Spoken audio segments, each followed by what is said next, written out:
Bismillahirrahmanirrahim. Assalamualaikum warahmatullahi wabarakatuh. Apa kabar anak-anakku sekalian? Berjumpa lagi dengan Ibu dengan video pembelajaran kita di kelas 8 semester 1. Baiklah, seperti biasa untuk mengawali pembelajaran kita kali ini, kita berdoa menurut agama dan kepercayaannya masing-masing. Silakan doa dimulai.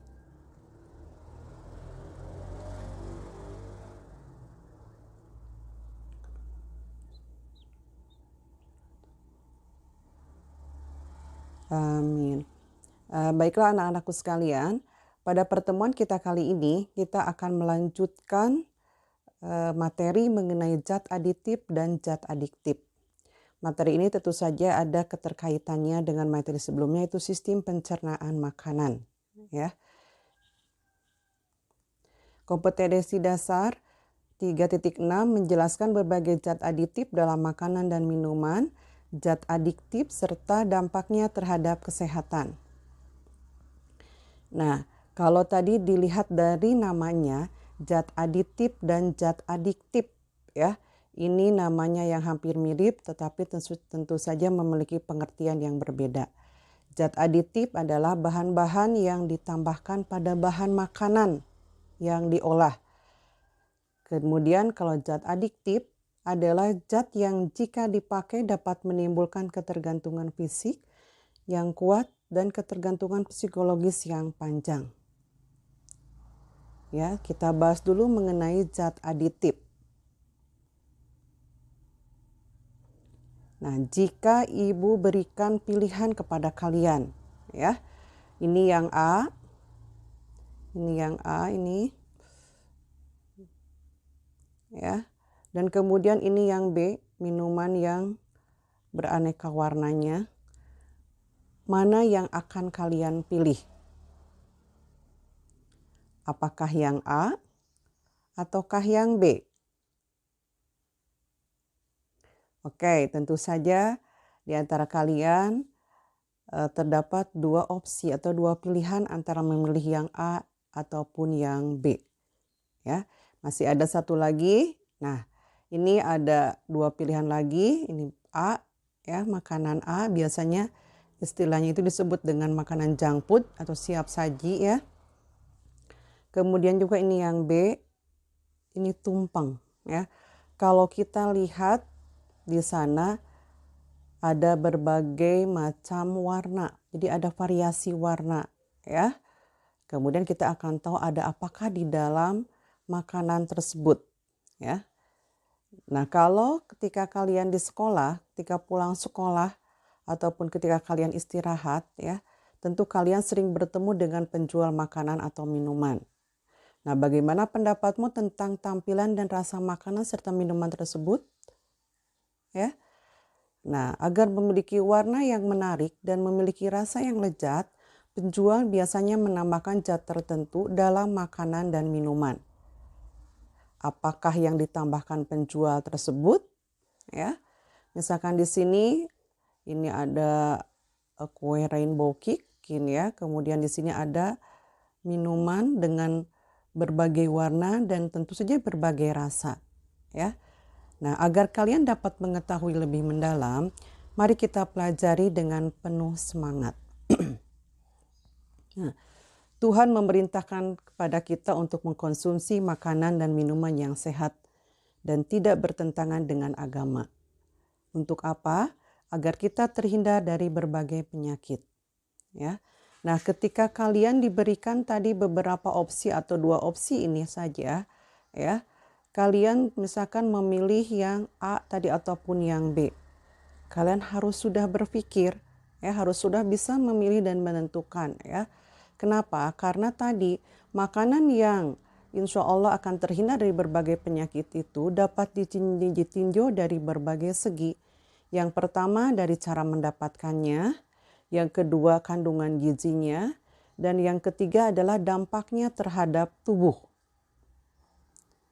Nah, di materi sebelumnya kalian sudah tahu bahwa fungsi makanan itu diantaranya untuk memperoleh energi, untuk pertumbuhan sel baru, untuk menggantikan sel-sel yang rusak, dan kemudian untuk penunjang dan pengatur proses di dalam tubuh. Nah, sekarang kita akan belajar zat aditif ya. Tadi di awal sudah disinggung kalau zat aditif itu adalah zat atau bahan yang ditambahkan dengan sengaja ke dalam makanan atau minuman dalam saat pembuatan atau pengolahan makanan atau minuman ya. Di sini Ibu kasih contoh, misalkan kita atau seorang ibu misalkan sedang memasak ya.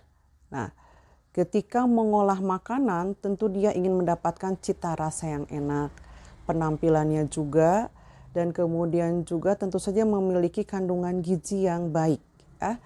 Misalkan di sini diolahnya ini ada sayurannya ya di dalamnya itu, kemudian juga ditambahkan dengan sugar atau gula. Nah, kemudian juga dia menambahkan ini merek dagang ya, ini adalah vetsin atau MSG, dan mungkin saja dia menambahkan berbagai macam pewarna makanan ya. Tentu saja tujuannya tadi ya. Nah, kita lihat. Nah, fungsi zat aditif makanan. Yang pertama untuk memperbaiki penampilan, yang kedua meningkatkan cita rasa, tekstur dan aroma, yang ketiga memperpanjang daya simpan, yang keempat meningkatkan nilai gizi makanan dan minuman. Nah, ini banyak sekali jenis makanan ya. Ini dilihat dari warna, tentu saja nanti kita perhatikan rasanya dan tampilannya juga. Oke. Nah, pengelompokan zat aditif berdasarkan asalnya dikelompokkan menjadi dua. Yang pertama adalah zat aditif alami. Ya, adalah zat aditif yang bahan bakunya berasal dari makhluk hidup. Misalnya zat pewarna dari tumbuhan. Ya, misalkan daun suji untuk warna hijau, kunyit untuk warna kuning. Kemudian penyedap ya dari daging hewan, kaldu. Kemudian zat pengental misalnya dari alga ataupun agar-agar. Nah, zat alami ini pada umumnya tidak menimbulkan efek samping yang dapat membahayakan kesehatan. Kemudian yang kedua, zat aditif buatan. Diperoleh melalui proses reaksi kimia yang bahan baku pembuatannya berasal dari bahan-bahan kimia. Misalnya bahan pengawet dari asam benzoat, pemanis buatan dari sakarin. Nah, zat aditif buatan bila digunakan melebihi jumlah yang diperbolehkan, yang maksudnya yang tidak diperbolehkan itu dapat membahayakan kesehatan. Ya. Jadi harus hati-hati ketika kita menggunakan zat aditif buatan. Harus sesuai dengan ketentuan ya yang berlaku, bagaimana komposisinya harus kita perhatikan. Maaf, ini ada salah ketik ya yang tidak membahayakan ya. Nah, ini yang berikutnya yaitu pengelompokan zat aditif berdasarkan fungsinya. Ada yang disebut dengan pewarna, pemanis, pengawet, penyedap, pemberi aroma, pengental, dan pengemulsi. Jadi ada ada 7 kelompok zat aditif berdasarkan fungsinya. Kita bahas satu persatu. Yang pertama pewarna. Apa tujuannya pemberian pewarna ini? Yaitu untuk memperbaiki atau memberi warna pada makanan atau minuman agar menarik. Ya. Dibedakan menjadi dua, ada pewarna alami adalah pewarna yang dapat diperoleh dari alam. Misalnya dari tumbuh-tumbuhan dan dari hewan. Di sini bisa kita lihat ya ada daun suji, ini warna hijau, ada stroberi, ya. Ini ada buah naga. Tentu saja kalau daun suji untuk memberikan warna apa? Iya, warna hijau. Sedangkan stroberi warna merah sama buah naga juga ya. Tuh. Kemudian pewarna buatan yang kedua adalah pewarna yang diperoleh melalui proses atau reaksi sintesis kimia dengan menggunakan bahan yang berasal dari zat kimia sintetis. Misalkan kalau kalian pergi ke supermarket ya, di sana kalian bisa menemukan berbagai macam warna, zat pewarna ya. Biasanya suka dikemas dalam kemasan seperti ini dari botol plastik misalnya ya. Seperti ini.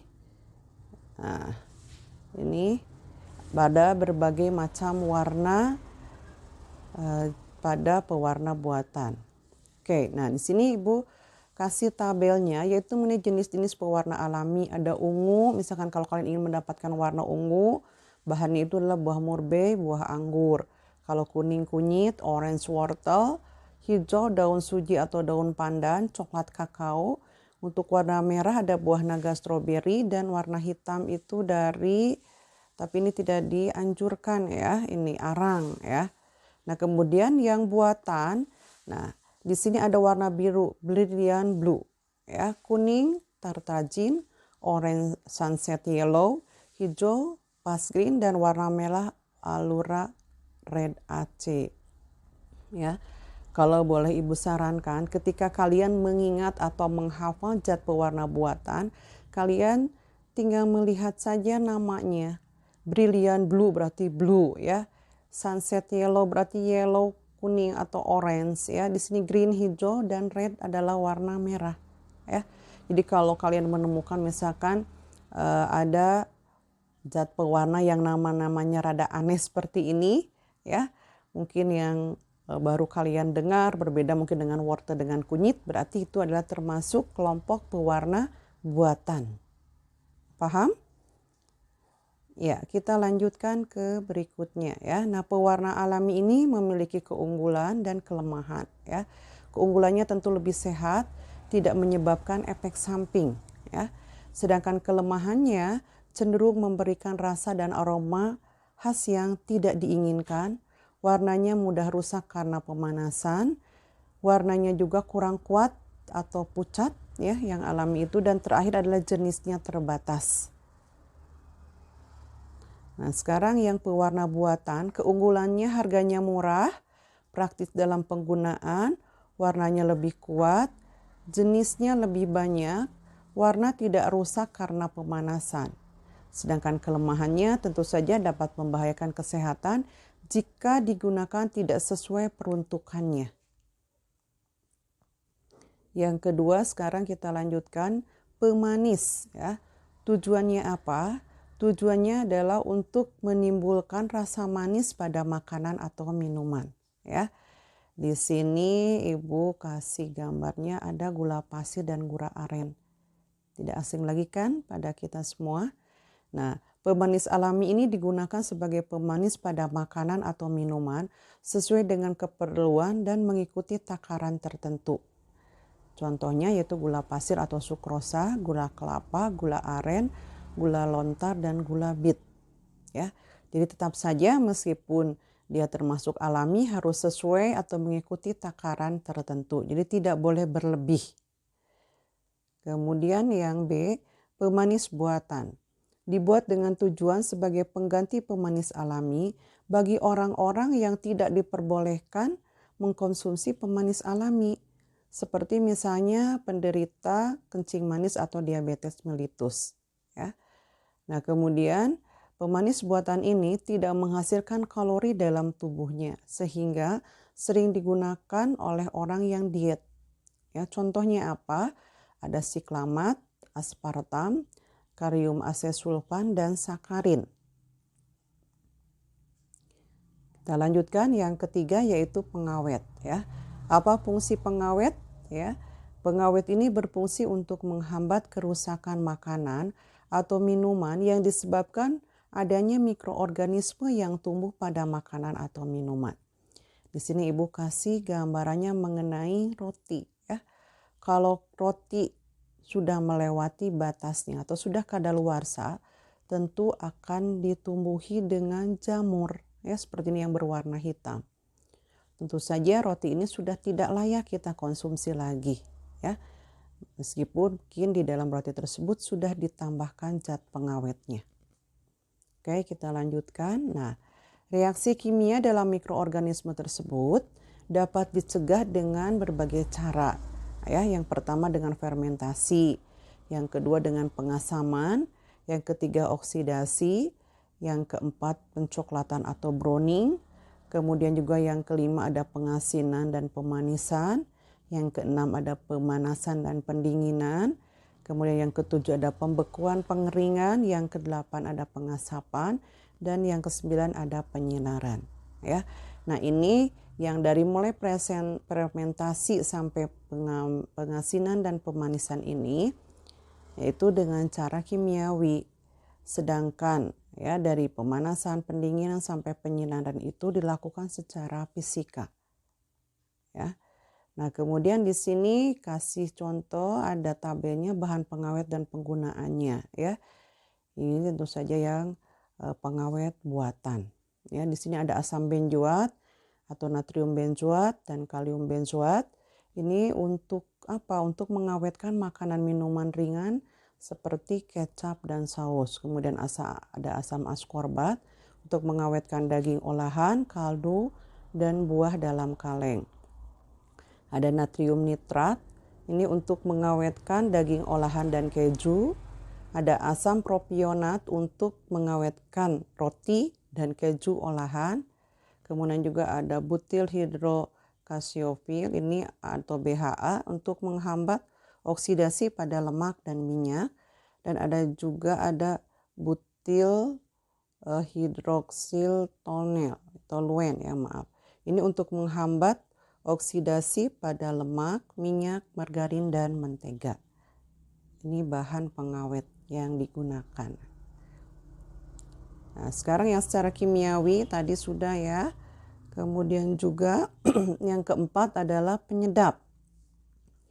Nah, apa tujuan penambahan penyedap pada bahan makanan dan minuman?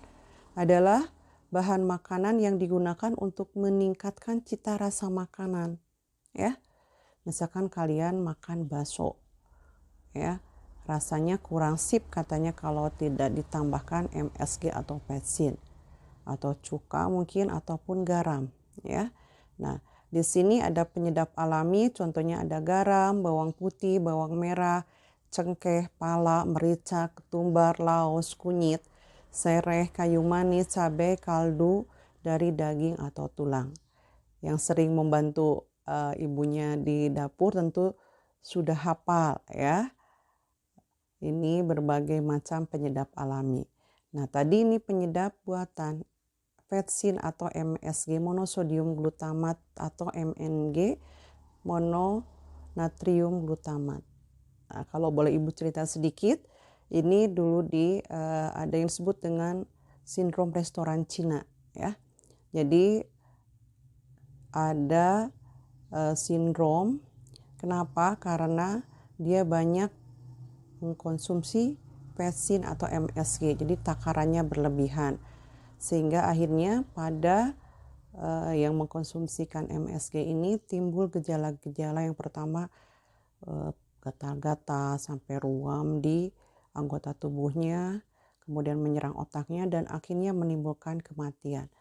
Jadi Ibu ingatkan sekali lagi, baik penyedap alami apalagi penyedap buatan, jangan dikonsumsi berlebihan, ada takarannya. Ya, kita lanjutkan. Yang kelima adalah pemberi aroma, yaitu zat yang memberikan aroma tertentu pada makanan ataupun minuman ya. Nah, apa saja yang termasuk pemberi aroma alami ini? Nah, ini ada yang berasal, kalau yang alami itu berdasar dari bahan segar atau ekstrak ya kita sebutnya. Dari bahan alami seperti berasal dari apa? Dari nanas disebut ekstrak nanas, dari anggur disebut ekstrak anggur, kemudian juga ada minyak atsir dan ada vanila. Ya. Nah, itu termasuk ke dalam pemberi aroma yang alami. Sedangkan yang pemberi aroma buatan itu merupakan senyawa sintetis yang disebut juga dengan essence, ya. Jadi kalau tadi ada istilah ekstrak itu untuk pemberi aroma alami, sedangkan essence itu adalah pemberi aroma buatan, ya. Ada yang disebut misalkan aroma apel, amil kaproat, ya, kemudian aroma pisang ambon, amil asetat, kemudian ada aroma nanas, etil butirat, ada vanilin, ya, aroma vanili. Jadi ingat kalau vanila atau vanilinya termasuk ke dalam pemberi aroma alami, sedangkan vanilin ini termasuk ke dalam pemberi aroma buatan. Ya, kemudian juga ada aroma anggur disebut dengan menyl antranilat. Ya, kita lanjutkan. Yang keenam adalah pengental. Ya, nah Kalau kalian misalkan di rumah membantu ibu membuat masakan capcay, ya, yang terdiri atas berbagai macam sayuran itu menjadi kental, ya. Kita akan tahu apa yang ditambahkan pada sayuran tersebut. Tentu saja misalkan adanya di sini ada larutan pati, yang kemudian juga ada gam pada pembuatan permen karet. Nah, sekarang kita akan tahu apa pengental itu, ya. Jadi pengental adalah bahan yang digunakan untuk menstabilkan atau memekatkan atau mengentalkan makanan yang dicampur dengan air sehingga membentuk kekentalan, ya. Nah, tadi sudah Ibu jelaskan, misalkan ada di antara kalian yang senang mengkonsumsi permen karet. Itu rasanya kan kenyal, ya. Ternyata apa yang ditambahkan pada permen karet itu adalah berupa gam, ya. Kalau tidak ada penambahan dari gam ini, tidak mungkin permen karet tersebut menjadi kenyal ataupun dalam prosesnya mengental, ya. Tadi capcay itu adalah pada pati, larutan pati, ya, contohnya. Oke, kita lanjutkan. Yang ketujuh adalah pengemulsi, ya. Pengemulsi itu bisa kita lihat pada mentega ataupun margarin, ya. Merupakan bahan makanan yang dapat mempertahankan penyebaran atau dispersi lemak dalam air atau sebaliknya, ya. Contohnya apa? Misalnya pada sabun dan lecithin, ya.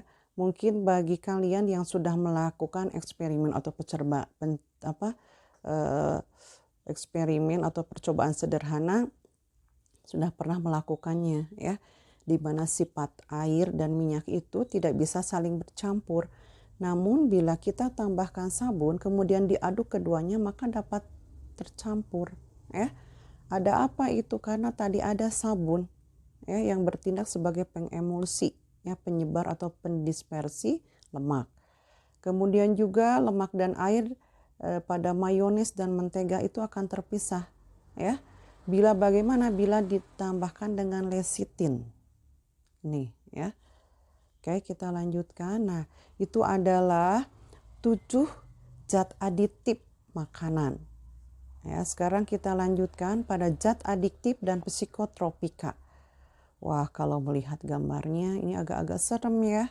Ada jarum suntik, ini ada berbagai jenis pohon, berbagai jenis tanaman, ya.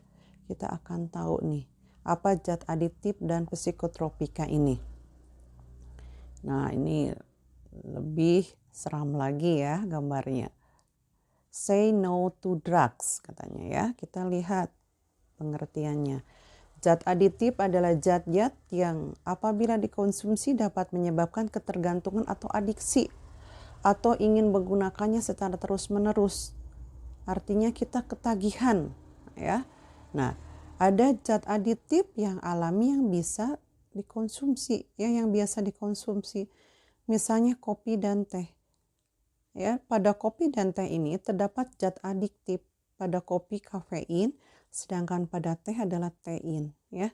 Mungkin di antara kalian ada yang senang mengkonsumsi kopi dan teh.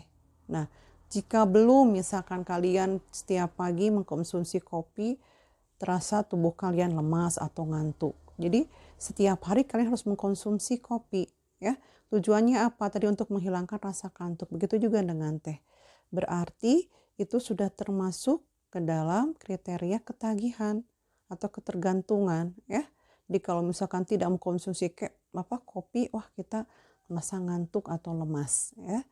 Nah, zat aditif ini dikelompokkan menjadi 3, ada narkotika, ada psikotropika, dan ada zat psikoaktif lainnya. Kita bahas satu persatu. Nah, ini ada narkotika atau nafza, ya. Nah, berdasarkan penamaannya itu dikelompokkan menjadi 3. Narkotika, psikotropika, dan zat aktif lainnya. Ya. Kenapa? Karena tadi ini ada nanti undang-undangnya. Karena ada ketentuannya. Jadi jangankan misalkan zat aditif yang ada pada makanan saja, kalau digunakan secara berlebihan itu bisa menimbulkan efek samping yang kurang baik terhadap kesehatan tubuh kita. Apalagi di sini nafza, ya. Kita lihat satu persatu. Nah, narkotika adalah zat atau obat yang berasal dari tanaman yang dapat menyebabkan penurunan atau perubahan kesadaran, menghilangkan atau mengurangi rasa nyeri, ya, menyebabkan ketergantungan bagi penggunanya. Nah, ini narkotika. Biasanya katanya berasal dari tanaman, ya. Merupakan zat berbahaya yang tidak boleh digunakan tanpa pengawasan dokter. Jika digunakan tanpa pengawasan dokter, maka termasuk dalam kriteria melanggar hukum. Nah, narkotika ini dikelompokkan menjadi 3 golongan berdasarkan potensi dalam menyebabkan ketergantungannya. Ya, jadi kita akan lihat kelompoknya apa saja.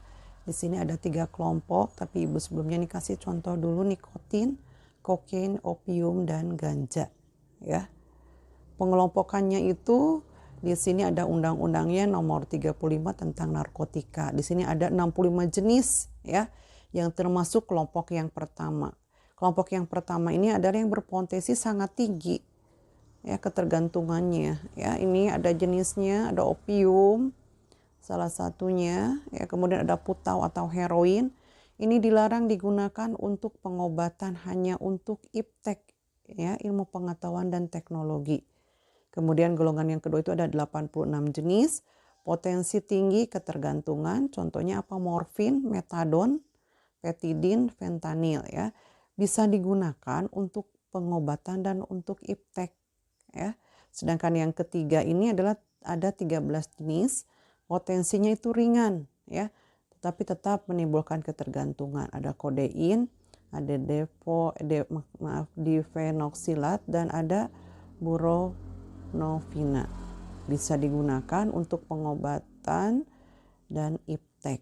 Ya, jadi ini yang paling berbahaya tentu yang golongan pertama. Kenapa? Karena ketergantungannya sangat tinggi. Dilarang, ya, penggunaannya juga. Baik, kita lanjutkan. Nah, ini contoh narkotika golongan 2. Di sini ada morfin, ada metadon. Ya, ini ada metadon, ini morfin, dan ada metadon. Ini adalah struktur kimianya. Oke, kita lanjutkan. Yang B, psikotropika, merupakan obat yang berkhasiat psikoaktif yang memengaruhi mental dan perilaku seseorang. Ya, misalnya ada seseorang yang sulit tidur, ya.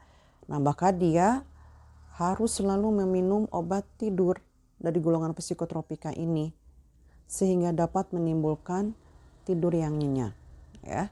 Mungkin ini kalian pernah mendengar kasus-kasusnya, ya. Nah, kita lanjutkan. Berdasarkan tujuan penggunaan dan tingkat resiko ketergantungannya, psikotropika ini dibedakan menjadi 4 golongan. Golongan ke-1, ini tujuannya sama untuk iptek juga, ada sindrom ketergantungan juga, ya. Ini potensinya kuat, ya. Kemudian ada golongan kedua, sama tujuannya untuk iptek dan untuk terapi, potensinya juga kuat, ya, mengakibatkan sindrom ketergantungan. Yang kelompok ketiga ini untuk terapi dan untuk tujuan iptek, potensinya sedang, ya, dalam kemudian mengakibatkan ketergantungan juga. Dan yang keempat adalah golongan yang keempat, ya. Ini sebagai obat terapi, tujuannya sama untuk iptek, potensinya itu adalah ringan, tapi tetap sama mengakibatkan sindrom ketergantungan, ya. Kita lanjutkan, ini adalah contoh psikotropika, ya, yang digunakan sebagai obat tidur, ya.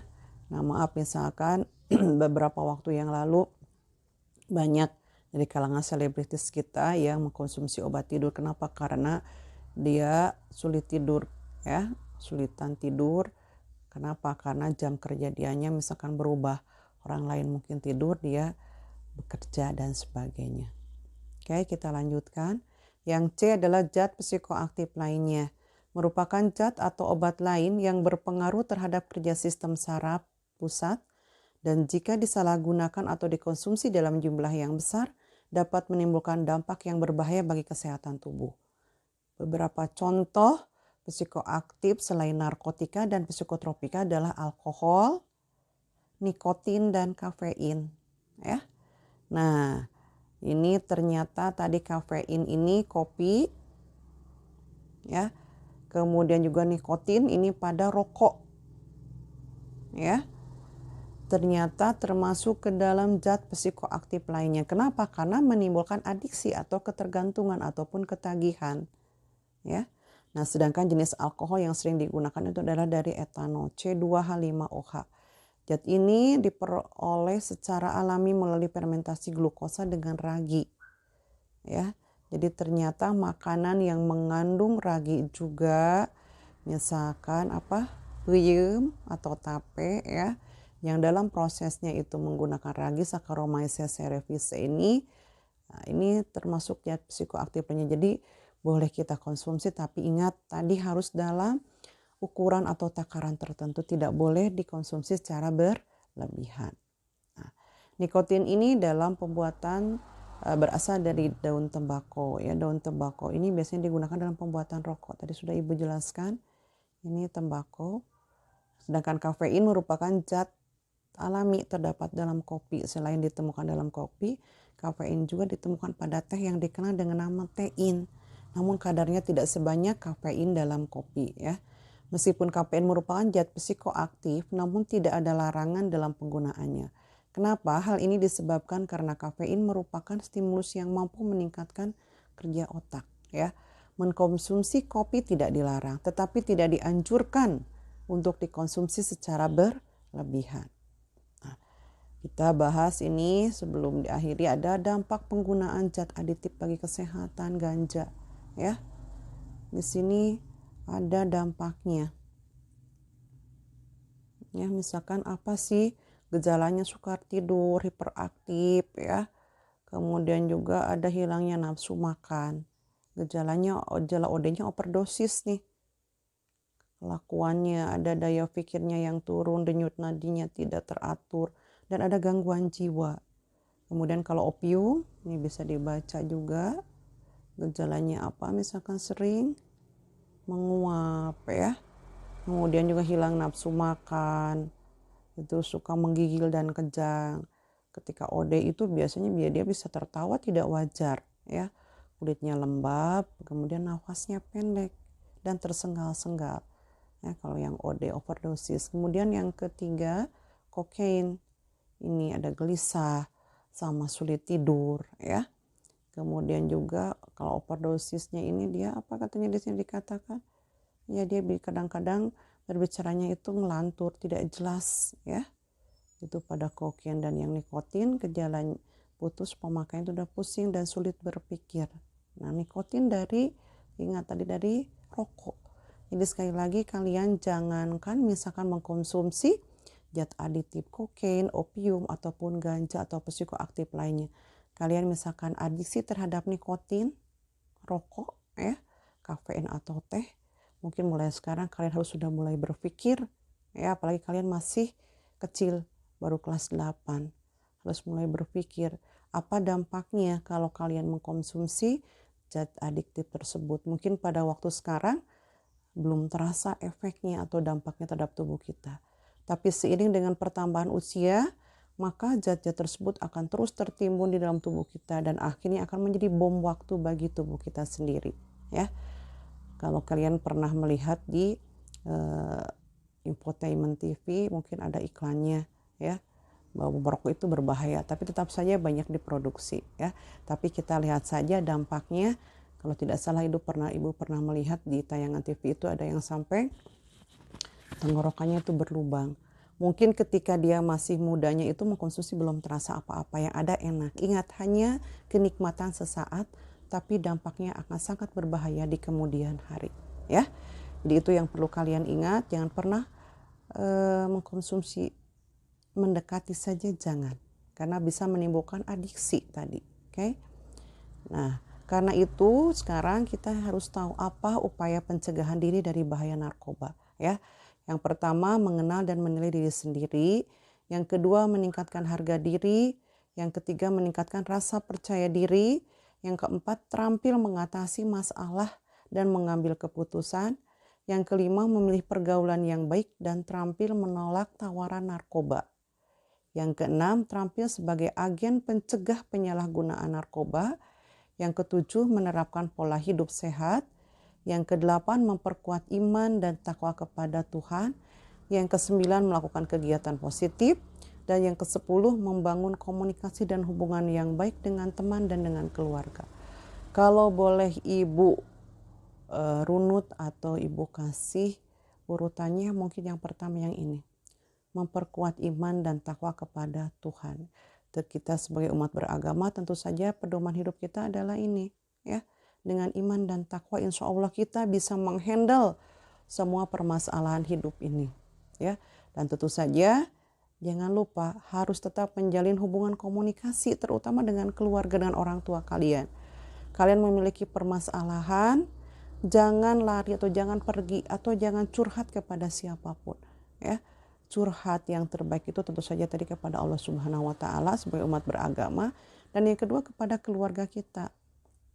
Kepada ibu dan bapak kalian boleh cerita, ya. Jadi kalau misalkan dengan teman mungkin boleh-boleh saja, sah-sah saja. Tetapi ingat, teman itu adalah teman sebaya kita atau mungkin usianya tidak jauh berbeda dengan kita, ya. Mungkin pendapatnya juga akan lebih bijak apabila datang dari orang tua kita. Nah, itu saja yang bisa Ibu sampaikan pada materi kita kali ini, ya. Ternyata masih banyak atau sangat besar sekali manfaat kita mempelajari materi ini. Jadi kalau boleh Ibu ingatkan dan Ibu sarankan, tolong kalian pahami apa yang Ibu sampaikan pada pertemuan kali ini dan kalian aplikasikan dalam kehidupan sehari-hari. Oke? Terutama mengenai zat adiktif, ya, sekali lagi. Demikian yang bisa Ibu sampaikan. Jangan lupa ya di like dan subscribe video pembelajaran Ibu kali ini. Insya Allah kita akan bertemu dengan video-video pembelajaran berikutnya, ya. Kalian harus tetap semangat meskipun kita masih dalam kondisi atau pandemi COVID-19 ini. Terima kasih Ibu ucapkan. Assalamualaikum warahmatullahi wabarakatuh. Sampai jumpa di video pembelajaran berikutnya.